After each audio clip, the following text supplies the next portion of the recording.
seats occupied. That they can find the seats properly.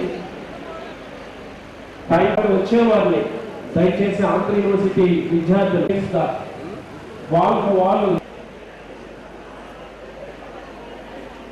దయచేసి ఇది విద్యార్థి లోకం, దయచేసి విద్యార్థులకి ప్రథమ ప్రాధాన్యత ఇవ్వాలని నేను మనం ముందుకు రావాలని మిమ్మల్ని సాధారణంగా మేము ఆహ్వానిస్తున్నాం.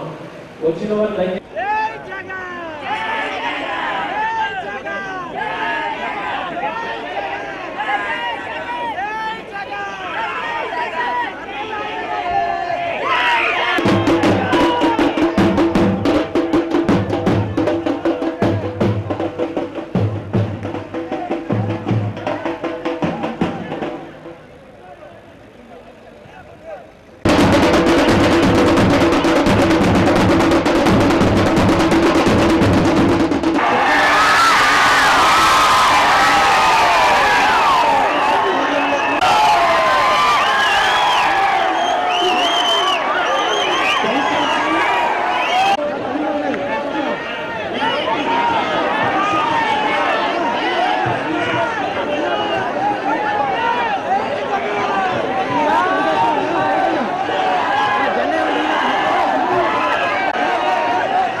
ఇది తెలిసిన చంద్రబాబు నాయుడు గారు మాత్రం పట్టించుకోరు.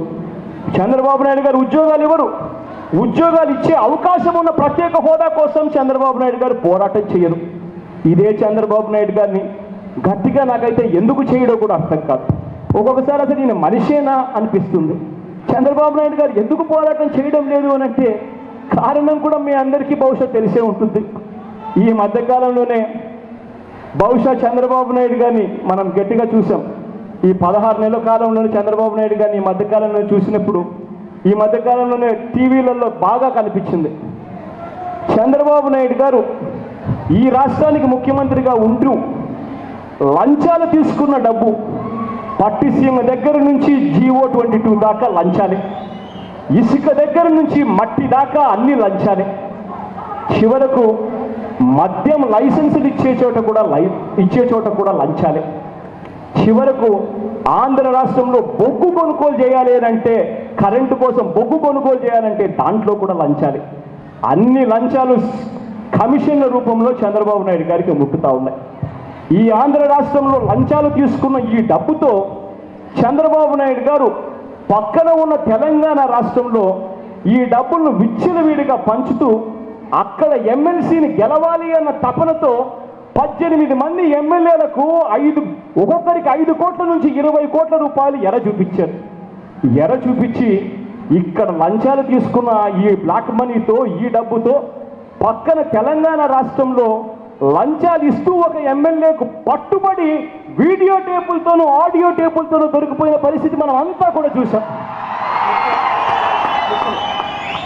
చంద్రబాబు నాయుడు గారు ఇవాళ ప్రత్యేక హోదా గురించి గట్టిగా మాట్లాడు, కేంద్రంలో ఉన్న తన మంత్రులను గట్టిగా ఉపసంహరించుకుంటాను, నాకు ప్రత్యేక హోదా ఇవ్వకపోతే అని చెప్పి గట్టిగా చెప్పడు.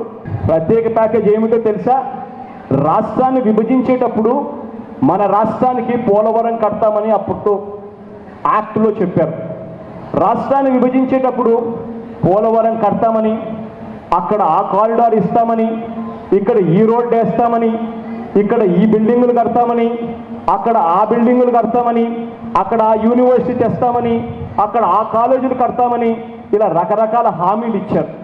ఆ రకరకాల హామీలు ఏదైతే వాళ్ళు ఇచ్చారో ఆ హామీలన్నీ కూడా వాళ్ళు డబ్బులు ఇంత అవుతాయని లెక్కలు కట్టి దాన్ని వాళ్ళు ఒక ప్యాకేజీగా మనకి ఇస్తా ఉన్నారు.